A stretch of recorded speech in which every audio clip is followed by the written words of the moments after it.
A trip on an airline by a woman who now has Ebola sent a ripple through all air travel. Airline stocks took a tumble. Passengers on that flight are being monitored now, and some politicians like Ted Cruz are suggesting a travel ban to Africa. But when Chris Sadeghi asked Austin-Bergstrom if they are planning any extra protection, they said they're not changing a thing. Before boarding the plane in California, Brian Pham couldn't ignore the headlines. Well, it definitely crossed my mind. But by the time he arrived in Texas, he'd gone through no screenings, no warnings, nothing out of the ordinary. Despite all those headlines, it was just another flight. You know, everyone looked normal. They didn't wear any mask or anything. It's just like another day. The city and the health department laid out their Ebola precautions, but here at the airport, there are no changes. It was business as usual, and for passengers, it's travel as usual.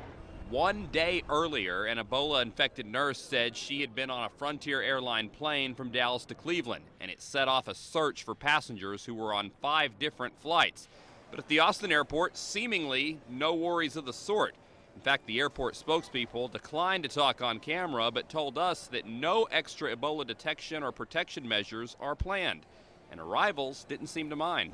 I mean, I know there's a scare, but, you still got to live life. There are no direct flights from Africa here, but at airports in Washington, Chicago, Atlanta, New York, and New Jersey, they are doing advanced screenings on flights from Ebola-plagued countries to keep the virus out of the U.S.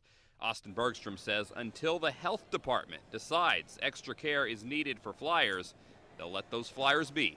I fly. I know my precautions. I know what I need to do to keep myself safe. From Austin-Bergstrom International, Chris Sadeghi, KXAN News.